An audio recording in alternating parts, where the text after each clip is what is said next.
வணக்கம் புலவரே. வணக்கம் மன்னா. எனக்கு ஒரு சந்தேகம். கூறுங்கள் மன்னா, நான் தீர்த்து வைக்கிறேன். இறைவன் எங்கே இருக்கிறான்? எந்த திசையை நோக்கி கொண்டிருக்கிறான்? இப்பொழுது என்ன செய்து கொண்டிருக்கிறான்? இதையே என் 3 சந்தேகமாயிற்று. வைக்கிறேன். இறைவன் எங்கும் இருக்கிறான். அவன் இன்றி ஒரு அணுவும் அசையாது என்று கூறும் போதே உங்களுக்கு புரியவில்லையா மன்னா? அப்படி கூறினால் போதாது. தெரியாத நெஞ்சத்தை தெளிய வைத்து, புரியாத விஷயத்தை புரிய வைத்து, என் கேள்விக்கு சரியான விடை அளிக்க வேண்டும். இதற்கு நான் எப்படி விளக்கம் கூறுவேன் மன்னா? அதெல்லாம் எனக்கு தெரியாது. ஆஸ்தான புலவரே கேள்விகளுக்கு விளக்கம் கூற முடியவில்லை என்றால் நான் யாரிடம் போய் கேட்பேன்? நான் உங்களுக்கு ஒரு காலை அவகாசம் தருகிறேன். நாளை காலை சபைக்கு வந்து என் கேள்விக்கு சரியான விடை அளிக்க வேண்டும். வேண்டேன்.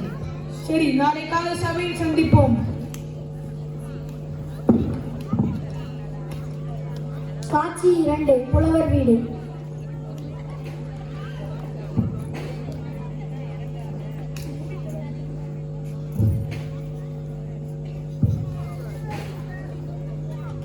தாத்தா, ஏன் தாத்தா சோகமாக இருக்கிறீர்கள்? பதில் சொல்ல முடியாத வகையில் மன்னர் என்னிடம் 3 கேள்விகள் கேட்கார்.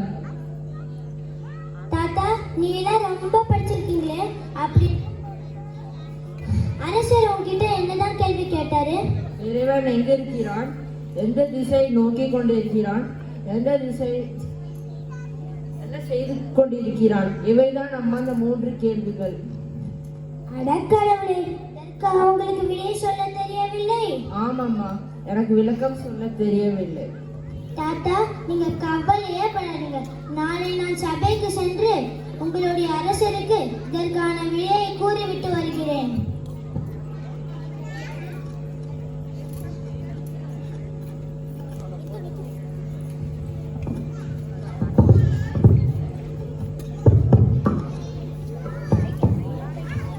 காட்சி 3, அரசர் சபம்.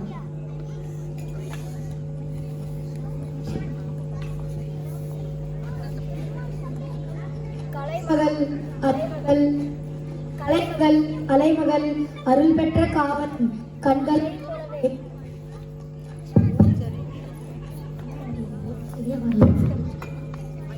கலைமகள் அலைமகள் மலைகள் அருள் பெற்ற காவலன் கண்களை போலவே மக்களை காக்கின்ற மன்னவன்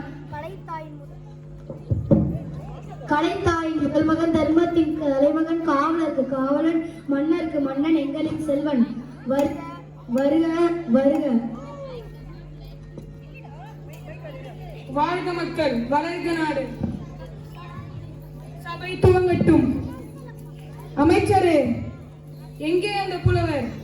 மன்னா, புலவர் வரவில்லை. அவர் சார்பில் அவரோட பேத்தி வந்துள்ளார்.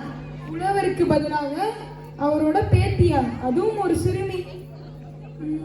சரி, வர சொல்லு. புலவரின் பேத்தி, வாருங்கள்.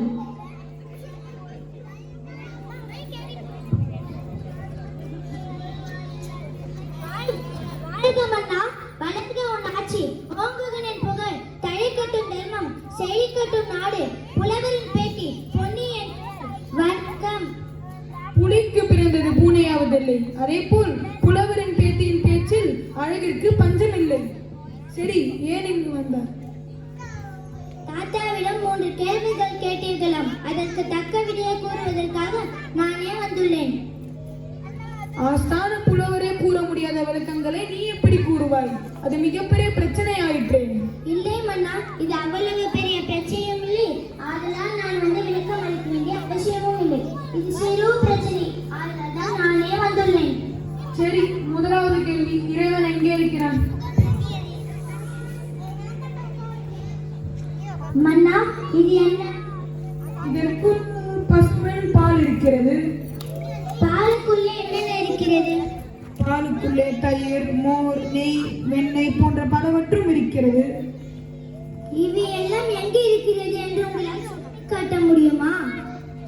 இது அதற்குள்ளே இருக்கிறது. அப்படி சொன்னால் போதாது.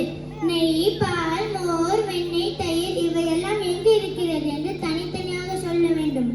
அதெல்லாம் அதற்குள்ளே அடங்கியுள்ளது. அப்படித்தானே, இறைவன் எல்லா இடத்திலும் அடங்கியுள்ளான். இது தெரியாமல் இறைவன் கூறுவது? சரி, இரண்டாவது கேள்வி. இறைவன் எந்த திசையை நோக்கி கொண்டிருக்கிறான்? மன்னா, இது என்ன? இது தூங்கா தீபம். இது எரியும் தீபம் எந்த திசையை நோக்கி பிரகாசிக்கிறது? அதை நான் எப்படி கூறுவேன்? ஒளிரும் தீபம் எல்லா திசையும் நோக்கிதானே பிரகாசிக்கும். அப்படித்தானே, இறைவன் எல்லா திசையும் தானே நோக்கி கொண்டிருக்கிறான். இது தெரியாமல் இறைவன் எந்த திசையை நோக்கி கொண்டிருக்கிறான் என்று கேட்டால் என்ன விடை கூறுவது? ஆச்சரியமாக இருக்கிறது. சரி, மூன்றாவது கேள்வி. இறைவன் இப்பொழுது என்ன செய்து கொண்டிருக்கிறான்? மன்னா, இதற்கு நான் விடை கூற வேண்டும் என்றால் ஒரு நாளிகைக்கு நான் அரசியாகவும் தாங்கள் குடிமகனாகவும் இருக்க வேண்டும். சம்மதமா? சரி, அப்படியாகட்டும். யாருங்க இந்த மன்னனை சுற்றி பிடியுங்கள்.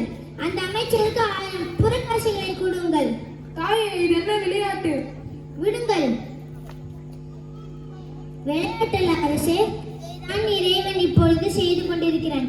அதாவது என்னை மன்னனாக்கி தங்களை குடிமகனாக்கி இந்த நாளிகைக்கு இப்படி ஒரு நாடகத்தை நடத்தி கொண்டிருக்கிறான். தாயே, நான் செய்தது பெரும் தவறு என்று நான் அறிந்து கொண்டேன்.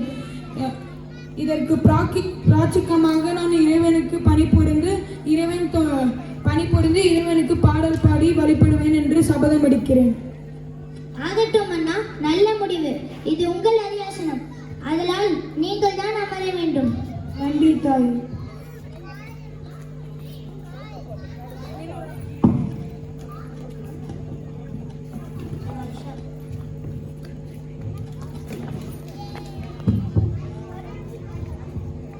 காவலனாக சாயுஷாந்த், பொன்னியாக தருண், மன்னனாக விக்னேஷ், அமைச்சராக கவன், புலவராக நிதுஷனன். நன்றி.